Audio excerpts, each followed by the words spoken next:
Good morning, everyone. Welcome to the Unitarian Universalist Church of Urbana-Champaign. We are a people of many ages, histories, genders, bodies, identities, and theologies. And we are united in our commitment to our mission to build community, seek inspiration, promote justice, and find peace. My name is Reverend Beth Monholland. My pronouns are she, hers, and I am a short, middle-aged white woman with dark curly hair, and I have the deep joy of serving as the lead minister to this congregation. If you're visiting with us today, I want to bid you a special welcome, and I invite you to complete a guest card if you'd like to stay connected to the church or be added to our weekly e-news. And for those joining us here in our sanctuary, and also for all those joining us online, I'm so grateful you have chosen to take this time with us today. As I mentioned, we are a congregation of all ages, which means we welcome the noises and distractions that kids might bring into a service. Our Faith Development Sunday morning classes will be meeting today, and after the time for all ages, children and all of our Faith Development volunteers will be invited to go to their classrooms, but kids are always welcome to stay here in the service if that is what they and their caregivers prefer. And our nursery on the lower level is available for little ones 4 and under. And no matter your age, you may find it easier to listen and pay attention when you keep your hands busy, so you are welcome to grab a coloring and activity packet just outside the sanctuary doors. And if for any reason you need to stretch your legs or just attend to your body, you can go across the hallway to our fellowship hall where the service is being live streamed. And everyone is invited to fellowship hour immediately after the service in Fellowship Hall, where we'll have coffee and tea and snacks. And today, in celebration of our generosity campaign, extra special treats. So you do not want to miss that. Porter, Camden, Jane and Johnny, am I right about some of the treats? Yes, they're nodding, just for those who can't see them. And now that I have greeted you, I want to invite you, as you feel called, to greet each other this morning. I'll ring the chime and invite you to turn to a neighbor and say good morning. And if you're joining us on the live stream, drop a hello and your name and where you are in the YouTube chat.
Good morning. My name is Janet Ravel Barrett. My pronouns are she, hers, and I'm a medium tallish white woman with white hair to match. And this morning I have my 4 grandchildren right here arrayed in front of me, so I've got an eye on them and an eye on you at the same time. I'm happy to serve as the worship associate and to call us to worship this morning. Please take a breath with me and center yourselves fully in this moment with these words that invite us to come fully present into this moment. We offer welcome for each weary soul who's found their way here today. We offer thanks for each breath that moves in and through us. We honor the cycles of the earth that nurture us. We celebrate the love that holds us when we cannot hold ourselves. With hope, with empathy, with commitment, with rage, with fear, with grief, we rise and rest, connect and adapt, returning again and again to the source of our being and our becoming, with and for each other. Come, let us worship together.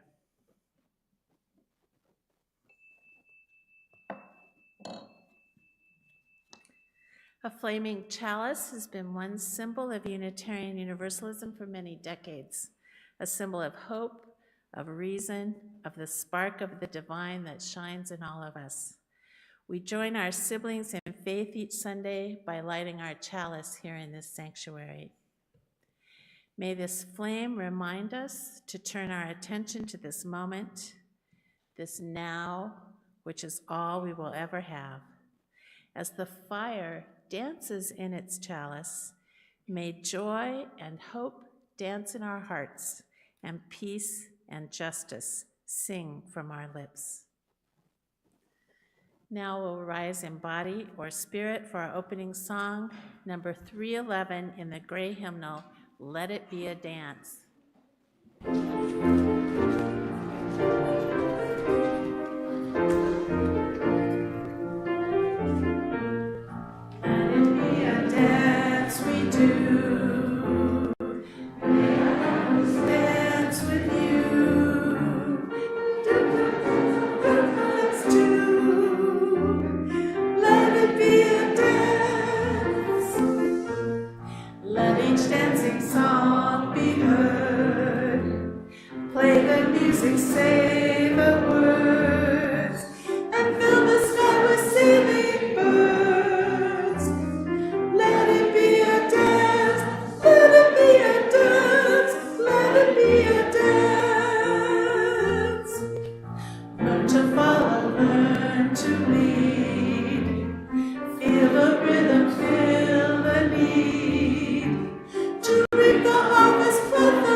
time for joy and time to cry.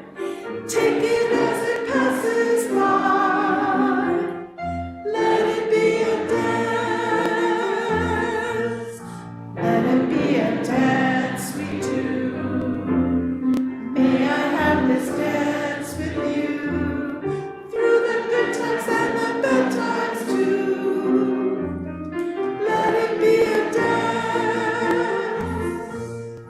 Morning star comes out at night.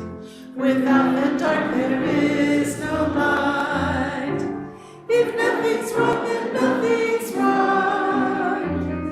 Let it be a dance. Let it be a dance. Let it be a dance. Let the sunshine, let the rain. Share the laughter, bear the pain.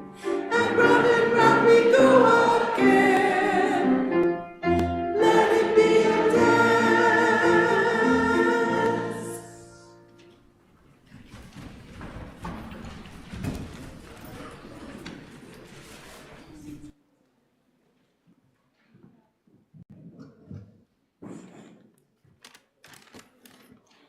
All right. A lot of stuff.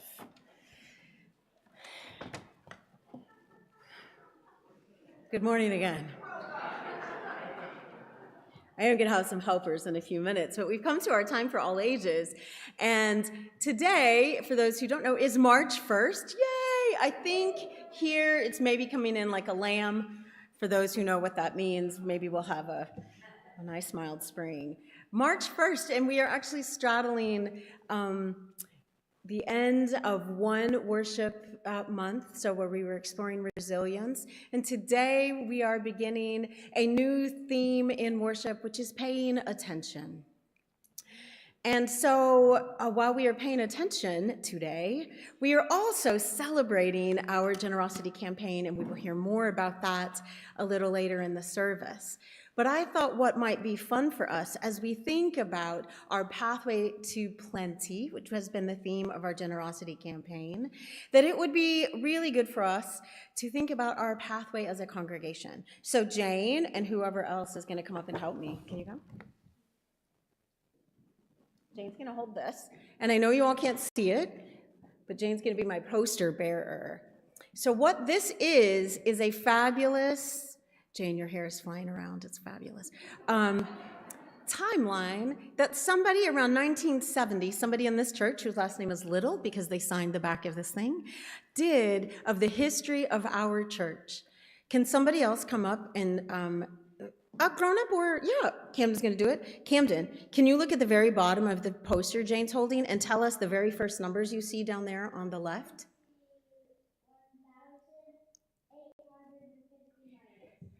1,850. For those who don't know, that means the year 1850.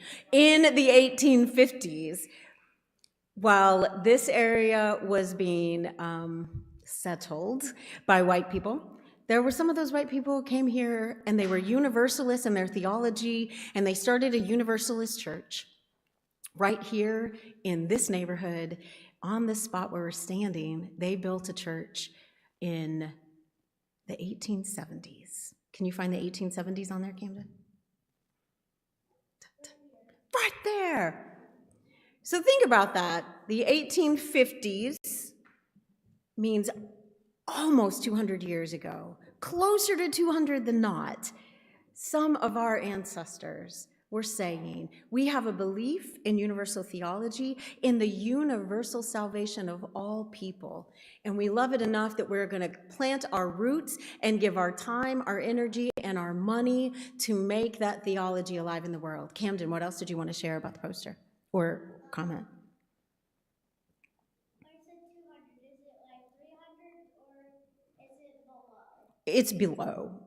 Yeah, we're like close to 200. Like 170-ish years, which is closer to 200 than not. I like to round and use round numbers, just for the record. My degree is in English, the first one.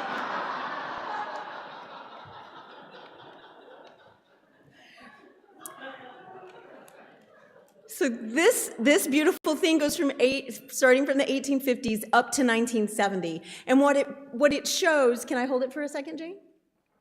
Thank you. Are some parallel paths of both the Universalist Church, which is this nice thick green line, and then when the Unitarians came, which was some decades later, followed their jobs at the university and came from the East Coast and said, we too will make a place here. There's also a little yellow line that veers off here, and that's because the Baha'i community here in Urbana first started meeting here at the Universalist Church. So over at the Unitarian Church, and they were like, oh, we believe in the oneness of God, which is what Unitarians, the core belief of Unitarianism is. There's also, you'll notice some orange lines on here for those who aren't colorblind and can see from way back there. The orange lines are the Channing Club and the Murray Club, which were the Unitarian and the Universalist student groups, student ministries on campus, that eventually merged into one student group, the Channing Murray Foundation, 2 years before the church merged, the two churches merged. And from the late 1950s on, we had the church here and our campus ministry over on the Oregon and Matthews in what is now the Channing Murray Foundation building. But I have another thing I want to ask, because that's small, but that was handmade by someone in this church. This was handmade by your minister, who is in no way an artist. But that's okay. Can you take this? Hold on to it, and you're going to unroll it for me. Can you go down the aisle and unroll it? Yeah, and if you need a helper, I bet your cousin or somebody might help you. Down the middle of the aisle. So what Camden and Johnny are going to do is unroll the path of our history, starting in the 1850s. You can bring it this way, Camden.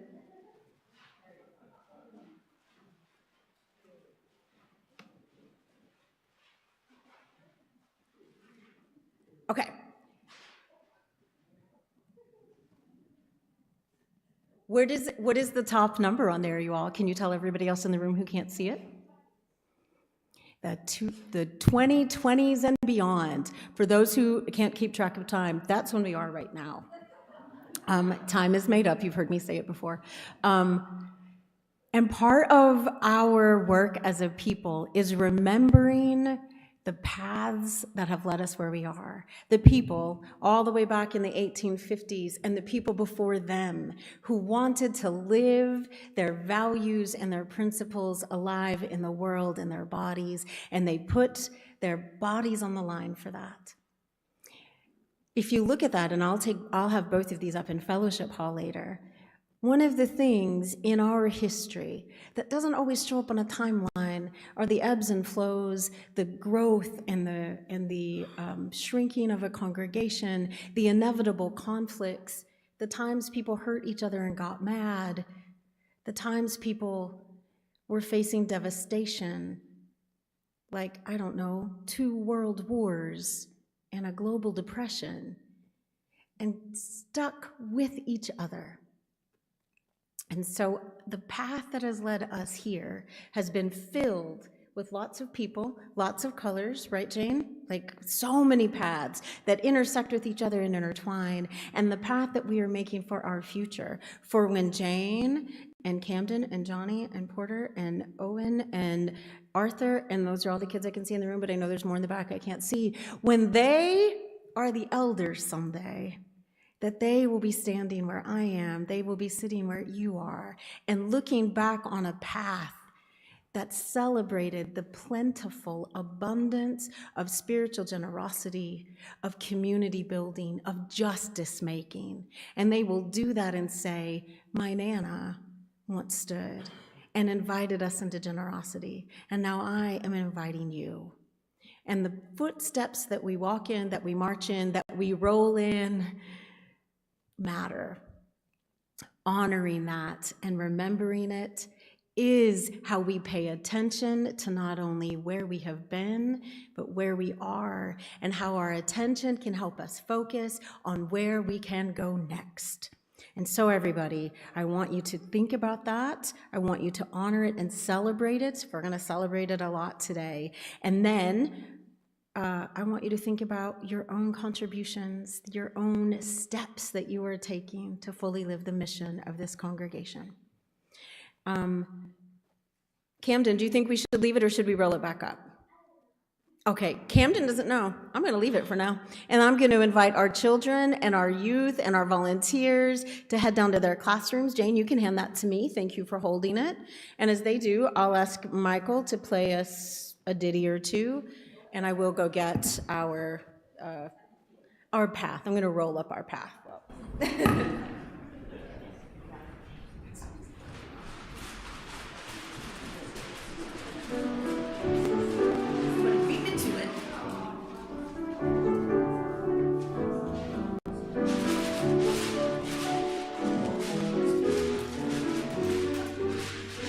Thank you, Christy.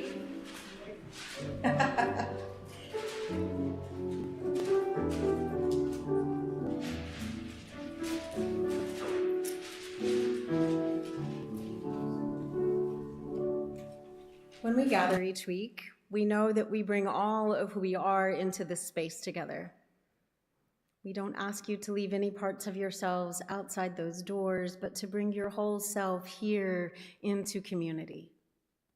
And so it is an act of spiritual generosity for us to lift up the joys and sorrows, the griefs and gratitudes that we are carrying individually and collectively.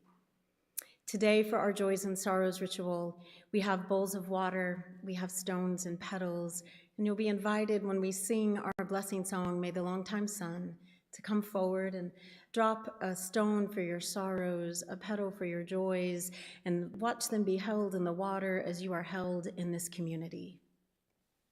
Before we sing, though, I am going to light some candles here, a candle for our sorrows, a candle for our joys. I've said this many times. Babies got born today, everybody. I don't know any personally, but I know they did. Families are celebrating somebody's birthday, literal birthday, and we're dropping bombs in Iran. And holding the grief of all of that can feel like too much. We're on the brink of war, and within our own country, we continue to defund education, to defund healthcare. We continue to attack queer people. For those who aren't aware, just this past week in Kansas, a horrific law was passed into legislation that essentially erases the identity of trans people there. It makes their very existence illegal. It's not the first such law that's been attempted, and I know deep in my grief-filled heart it will not be the last, any more than the bombs that fell in Iran are going to be the last ones that fall. And it can feel like too much to actually hold. We can feel too small and powerless in the face of the global devastation. But just as our ancestors lived through a civil war and world wars and devastation after devastation and showed us with their resilience that community matters, that being in relationship with people matters, we too must lean into that, lean into each other. And so this morning I want to offer us a prayer from Reverend Micah Busey. Reverend Micah shared this yesterday morning for those learning about the U.S.-Israel attacks on Iran. But it is for all the devastations that we are making space for this morning. So if you will, I invite you to enter into a spirit of prayer with me. God of broken hearts, may we not meet this news as passively pessimistic observers, but as energized witnesses, assured that every life is sacred, and that empire-addled attacks are never pathways to peace, but always failures of imagination. May all who are directly at risk of harm and hate be surrounded by safety. May our leaders either be visited by deep wisdom that edifies them or by deep resistance that replaces them. And may this fear-filled moment activate all of us to keep finding local ways to embody fierce love as we all work to make every small move toward collaboration tendril out to become global liberation. May it be so, and amen. We'll sing our blessing song as I light the candles, and I invite you forward to the altar table here or the one in the center back as you feel moved.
Mona?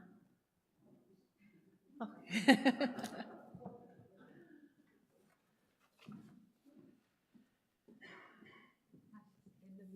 Yes, if you'll excuse me, we need to huddle for just a minute. All right, I'll cue you. All right. So Mona and I are co-chairs of the Generosity Team, and we're glad to be with you to give you an update this morning on this Pledge Sunday, which is a big marker in the campaign. It's just as a reminder, we launched this campaign just a mere few weeks ago, the Pathway to Plenty campaign, and emphasizing that together we're co-creating a plentiful future. That was from Reverend Beth's letter, and I just love that phrase, that we're co-creating through participating in the Generosity Campaign.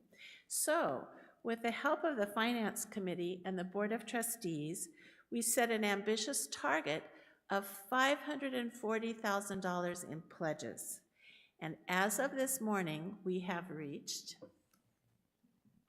we have reached $455,000, which is over 80% of our goal.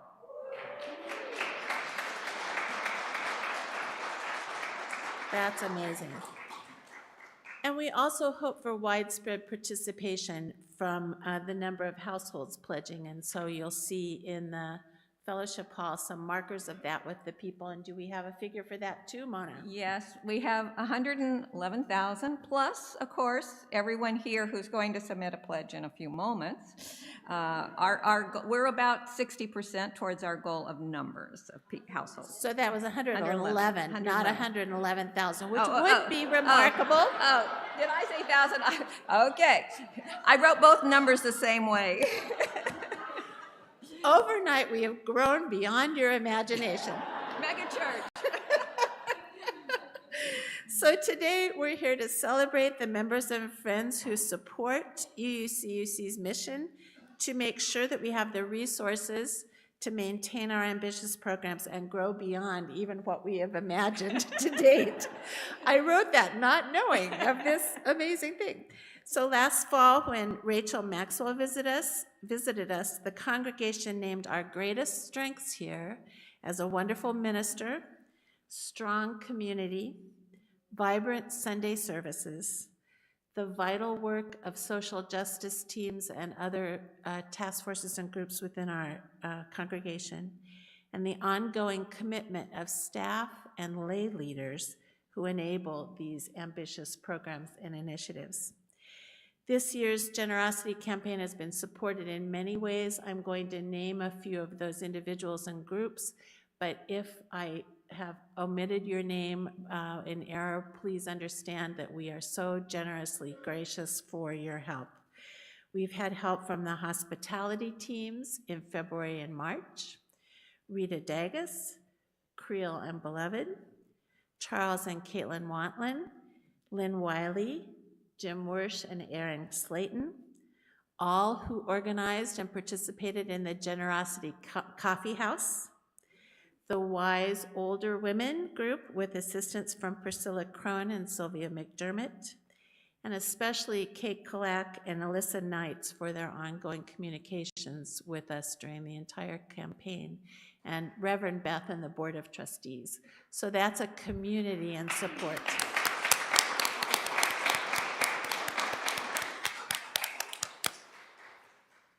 We want to thank everyone who pledged, everyone who increased their pledges, and everyone who pledged for the first time, and there's still time to do that. A big round of applause for the pledgers.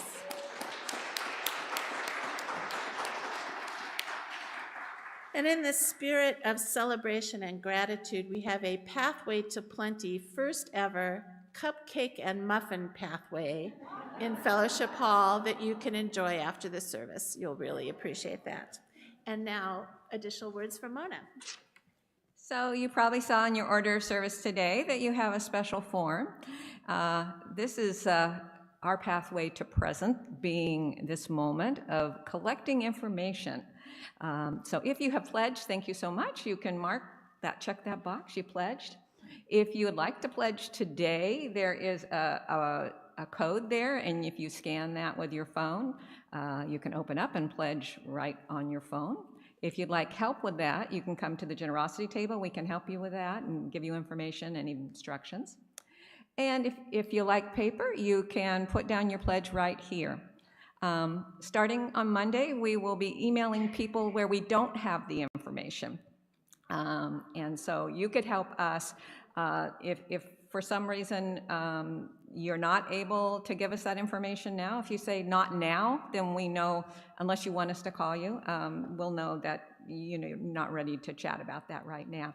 And if you are planning on giving and thinking, well, you don't actually need to write it down, this is the information we use to prepare the budget. We prepare the best budget together that we can. So thank you for being part of that.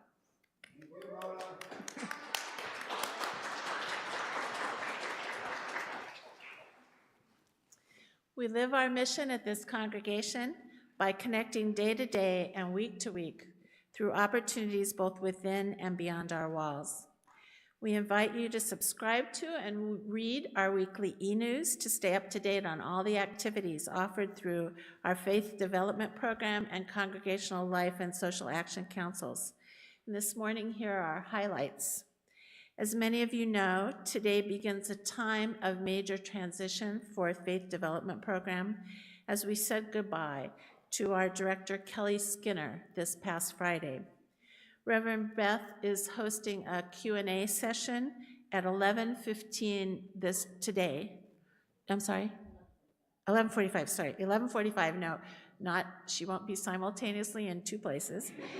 11:45 in the big blue STEM room on the lower level for families, volunteers, and any members who have questions or concerns. Our next See You at the Movies is on this Friday, March 6th.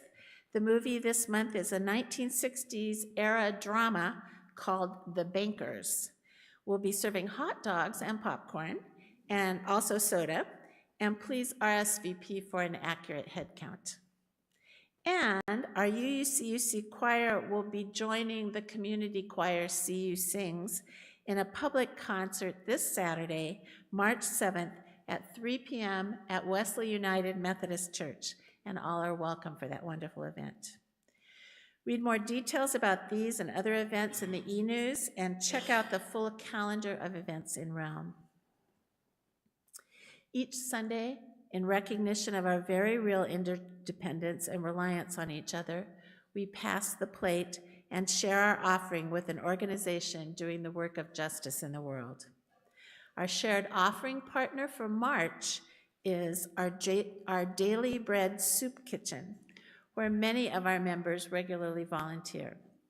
Their mission is to feed the hungry of our community, regardless of race, religion, or ethnicity, and to provide a safe, respectful, and inviting environment in an atmosphere of hope and dignity.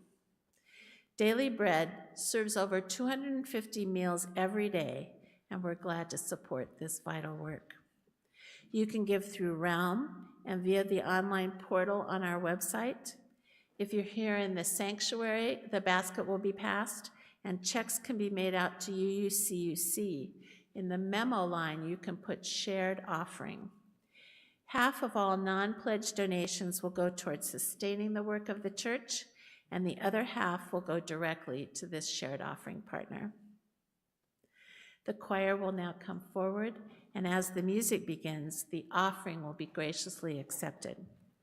We invite you to give whatever is generous for you, and this is also the time to submit a written joy or sorrow.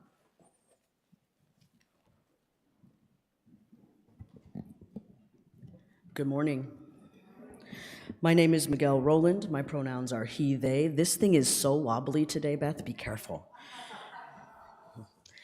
From an adult perspective, the text for today's piece, which was written by a fourth grade student in 2008, reads less like a classroom exercise and more like a gentle manifesto for our times. The innocent sincerity of this child's words urges us to look to nature as our first teacher of freedom. Where adults might see an ordinary sunset or sunrise or even a simple stone, the child might see instruction. Mark Lofichenko wrote, "Moon, show the stars to the people. Stars, shine to your people and remind them the way to freedom." Freedom in this text is not loud or defiant. It is natural. It is tended to, with lavish phrases and piano accompaniment that creates an environment to be shared. Later in the text, little Mark pleads for the people to be reminded that stones should never be used for evil. The metaphor is simple yet profound. The same tools, the same words, and resources that shape a community can also fracture it. We adults are capable of weaponizing what was meant for connection, but this text reminds us, through the eyes of a child, that intention transforms matter. It is not the stone, the words, or the resources, but the spirit behind it that defines its impact. This text calls us to tend to what matters, to collective responsibility. Nature is both mirror and mentor. The stone is a test of our character, and the dawn becomes a symbol of what happens when we live in alignment with the natural world, choosing creation over destruction, and a willingness to greet each new day together.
Thank you all.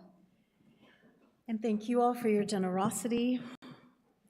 And thank you for sharing written joys and sorrows. If you still have a joy and sorrow that you'd actually like shared aloud this morning, you're welcome to hand that to an usher or just bring it up to me or email us. I forgot to say that earlier, at joysandsorrows@uucuc.org.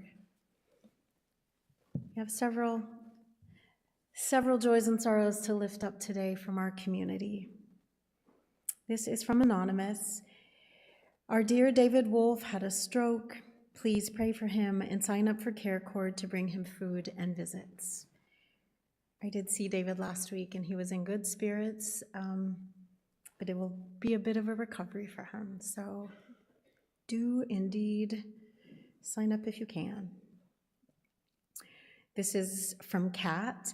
Kat shares, tomorrow I have to perform a 40-minute seminar. This is my last hurdle towards getting my master's degree. Yay! I'm excited to be so close, but I'm scared of tripping at the end. I hope I can stick the landing. Kat, all of the stick-to-itiveness, solid landings, energy is coming your way. From Christine Cahill, a joy to see the daffodils peeking up in the garden beds. Amen. Spring is coming. And Christine adds, so are elections. If you would like some postcards to send to voters in Michigan, see me in Fellowship Hall after the service. Christine will even supply the stamps. Christine, where are you? Wave. So Christine is in blue with a blue mask. Send some postcards to Michigan voters, y'all. Get out the vote. This is a joy from Mary Miller.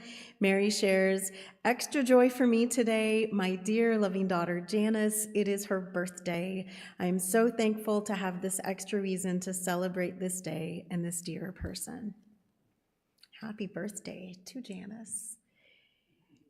And then we have some joys and sorrows from folks electronically. So this is from Alyssa. Peace to two friends who passed on Tuesday, both from cancer. Steve lived with kindness and gave me kindness when I needed it most. Bev was a friendly face that did all she could for the dogs she helped train and gave Masha some of her favorite treats. Sorry for those deaths. A joy from Sam Bashir's. My wife, Lynn Wiley, has only 4 weeks to keep her arm in a sling. Oh, after learning she has a small fracture in her shoulder. A joy that it could have been worse, I guess. Sam and Lynn, we are with you. A sorrow from Robin DiPietro. Sorrow for the current attacks on Iran and for those suffering as a result, including many Iraq War veterans who remember the start of that war this month 23 years ago. Yesterday was a very hard day for many of them and those who love them and have lived through the last 23 years with them. War changes people, and even those lucky enough to come home are not the same people who left. A joy from Jerry Carden and Tim Temple. We are relieved that Tim's surgery went mostly as expected and that he came home on Monday. We're both learning new diet, nutrition, and scheduling habits. Thanks for all the love and concern shown to us. A sorrow from Jennifer Ellis. It is with deep sadness that I share the news that my dear sister Vicky has died. After a long and tangled effort to hold on to her physical health, she finally lost that battle. She will be so very, very missed. Then a sorrow from Terry Fredericks. For a colleague and friend for whom the weight of the world events and family trauma finally became too much for her mind to bear. May she find healing, and may we, her colleagues, hold well the spaces to which she hopes to return.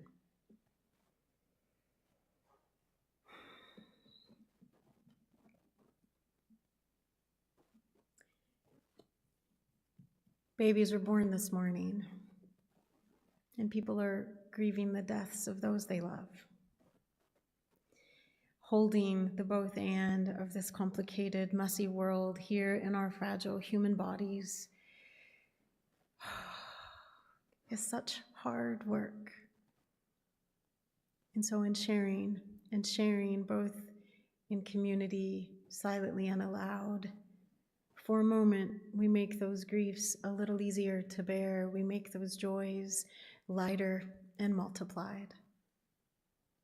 So for all we've spoken aloud today, for all we continue to carry silently on our hearts, I invite us to take just a moment of silence.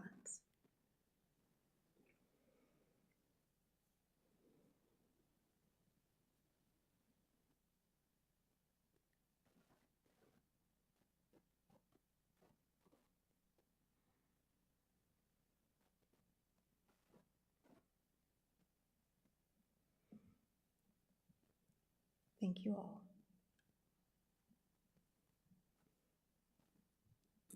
I mentioned in my welcome that, or the intro to the Time for All Ages, that in March we will be exploring in worship the theme of attention. And I've always thought the idea of paying attention was a really weird phrase. We pay attention. And I always thought, like it's a transaction. I give you some coin and you give me something back. And yet paying attention is the phrase that we use, at least in English, to describe that what really is a relational activity. We pay attention to each other and to the world around us, or we don't. The distractions of the modern world are plentiful, are they not? These little massive computers that we all can carry around in our pockets, that we can literally, with a touch of a button, have access to the world's knowledge and its lies, keep our attentions growing shorter and shorter. It is far easier to watch a 30-second reel than to sit down and, as Mary Oliver once wrote in her beautiful poem, The Summer Day, be idle and just sit and watch a grasshopper eat the leaf out of the palm of your hand. And yet attention is needed for any of those activities, and maybe our distracted attention with our phones and with the 24-hour news cycle feels like too much for us most of the time. We can turn that same attention to things that matter. And that's hard because most days it feels like all of it matters, doesn't it? You feel, don't you, maybe sometimes a little inadequate at how much attention you can give to the war over there and the legislature over there and the crisis right in front of you and the neighbors down the block, the strangers on a train. It's passing by you in your body all the time. Where can you pay the attention? And there's no right or wrong, because some days it is too much. And where you have to pay the coin of your attention is right into your own heart. You have to shrink it down to the 2 feet in front of you, because that's all you're gonna be able to focus on in this moment. And rather than castigating yourself for that, rather than shoulding on yourself, I should have done this or that differently, maybe we can pay ourselves a little bit of grace while we pay attention to the world and those around us. The daffodils are blooming. The bulbs are coming up. Christine shared with us in her joy and sorrow. And bombs are falling. Babies are being born and dear ones are dying. And it all is demanding our attention all the time. But to really pay attention, to really be in relationship with others with our attention, means that we do have to slow down and listen to our own hearts. Listen to what our own bodies need, and that is countercultural. We in America, who are told to be only in our heads and ignore our body's needs, to be in the body and say, what do I need in this moment? How can I ask for it? And how can I see another person and their needs in front of me and be attentive to the relationship between us? We can't stop the bombs from falling, but we can feed a neighbor.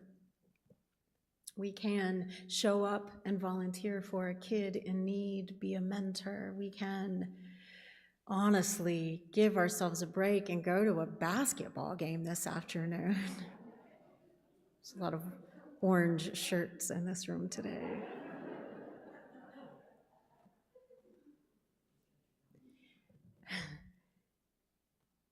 I know as crisis after crisis unfolds, as grief after grief piles up, taking any time for our bodies, any time for rest and renewal seems, feels, is judged as frivolous. But when we pay attention to the very moment that we're in and the people we are with, we are changing the world with, as poet Ali Muldrow says, each act of chill. Because the only way we ever will stop the bombs from falling is to know each other's names, to know the names of our neighbors, to know what our actual community where we live, what that community needs, and be part of giving that community what it needs, and in showing the way for others to do the same in their communities, and their communities, and their communities. When Adrienne Marie Brown wrote that what we pay attention to grows, what she was saying is, like the fractals of nature, like the mycelial networks underground that pay attention to each other and direct nutrients to the trees' roots that are young and in need, we do that with each other. And yes, we have to pay attention to the world. Yes, we need to know when the elections are coming up and write a postcard and, I don't know, stump for whatever candidates we believe in who share our values. We need to know what's happening, but we don't need to do it to the detriment of the relationships we were in.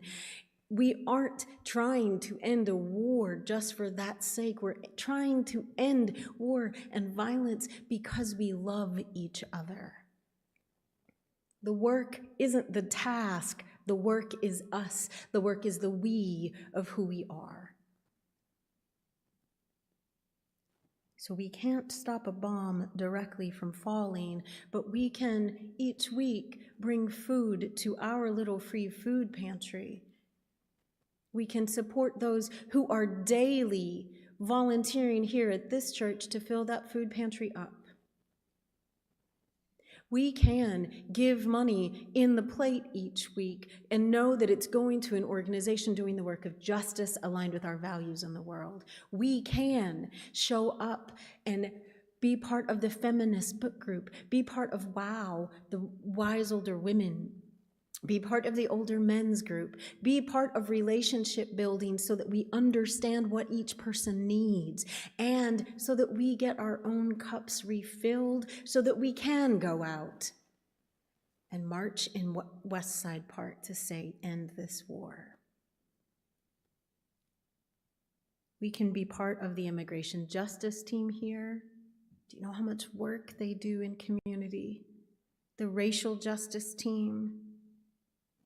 Quack, our queer group, that's doing such a phenomenal community building and connecting with the Up Center and doing real work to make queer and trans people know they are loved and that here is a place they are safe.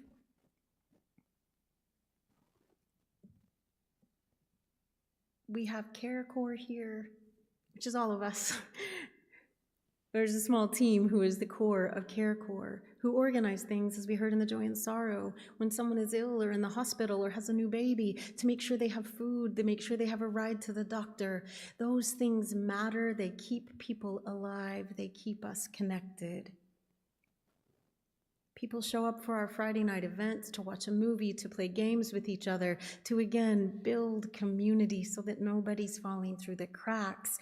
We have 5 classes going on downstairs in faith development right now. There'll be 2 OWL classes later today. We've had 2 common reads where folks are getting together and learning from and with and for each other.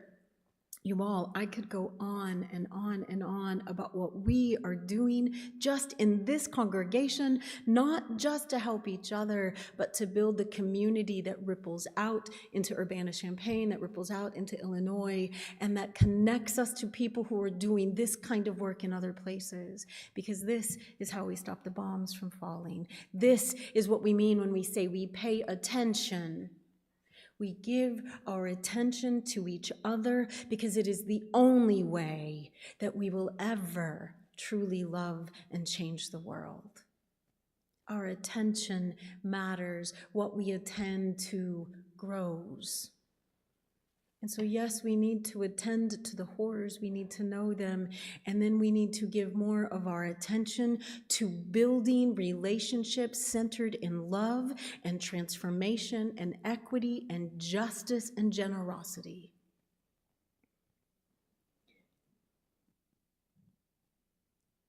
When I was a kid, when I was a teenager specifically, and attending a very conservative Baptist church, my family, as I've shared before, was very poor, like just poor, they were poor.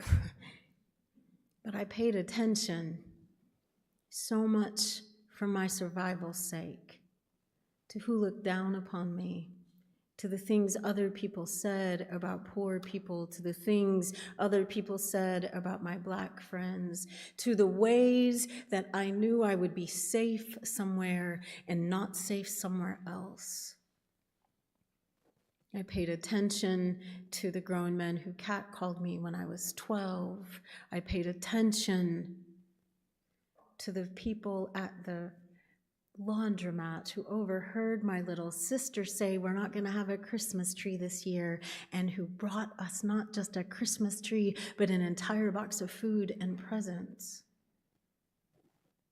Sometimes when we pay attention, it is for survival, and sometimes when we pay attention, it is for the survival of someone else. And because I had to pay attention, and you have all had to pay attention to what will keep you safe, I hope you have also learned to pay attention to how to make that safety and welcome available for others. And I think you have, because in the 2.5 years I've been at this congregation, I have been moved over and over and over again by the generosity of the people at this church. Not just the generosity of your money, although that keeps these lights on and keeps all the things I just named possible, but the generous ways you open your heart and your arms to folks who come through those doors and say, "I need somewhere to belong." When I say pay attention, that is what I mean. We are paying a currency to each other, and that currency is our love and our welcome. And it gets paid back to us 100-fold with each new person, with each new relationship, with each new commitment. We've been on a path to generosity, a path to plenty for 170 years. And we will continue that path together.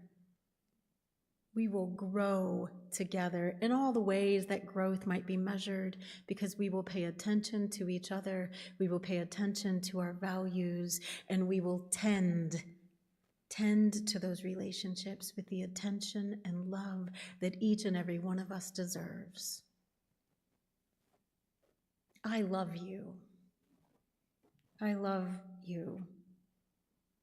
Those of you in this room, those watching online, all those beautiful young people and all the volunteers downstairs. I tell people that I am the luckiest person in the world, that I get to serve a congregation that is so loving that it fills me up with love. And so I give you love today. The attention I give to you and invite you to give to each other is, yes, to make a pledge and give your dollars, but to remember that the task, the pledging, the money isn't the point.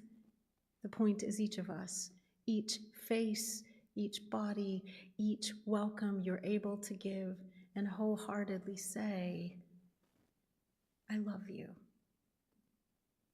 May we always give attention in such a loving, committed way. I invite you to rise in body or spirit for our closing song. One of our favorites, mine at least. I'm going to make it yours now. Number 1028 in the Teal hymnal, The Fire of Commitment.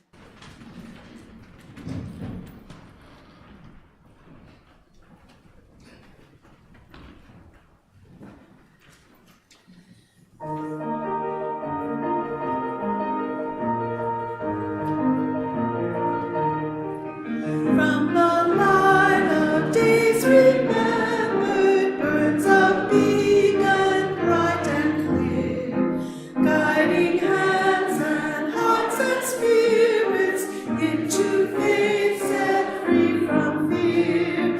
When the fire of commitment sets our mind and soul ablaze, when our hunger and our passion meet to call us on our way, when we live with deep assurance of the flame that burns within, then our promise finds fulfillment and our future can begin.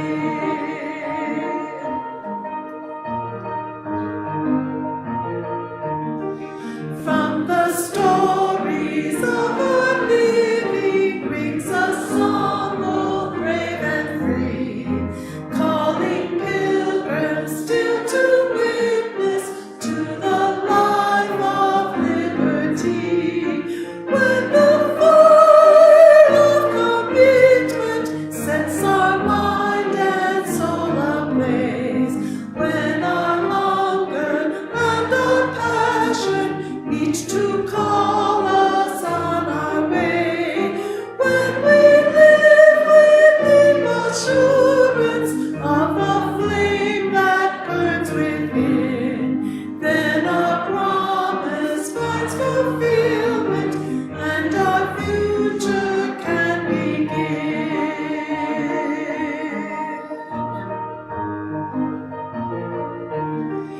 From the dreams of youthful vision comes a new prophetic voice, which demands a deeper justice built by our courageous joys.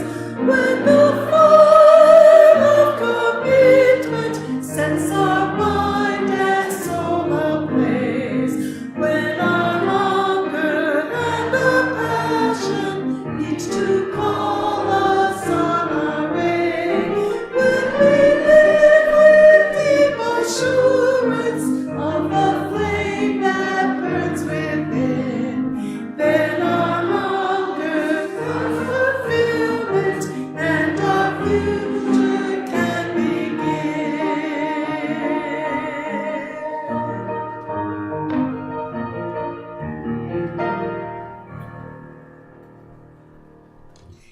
And we close our service with our chalice extinguishing, and I hope you will join me. We extinguish this flame, but not the light of truth, the warmth of community, or the fire of commitment. These we carry in our hearts until we are together again.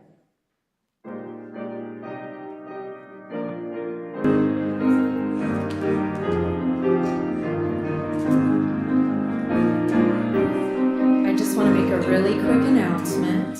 You can play softly underneath. I don't want to interrupt Michael. Go have a cupcake, but again, for anyone who wants to hear more about or ask questions about our faith development program and our plans, we'll meet downstairs in the Blue Stem room at 11:45 with me. Bring all your questions, all your concerns. The Inquirer series was going to meet today, but it's about faith development, so we're just inviting everybody to come downstairs and talk with me instead. So, but go enjoy some cupcakes right now, yay! And turn in your pledge form, yay!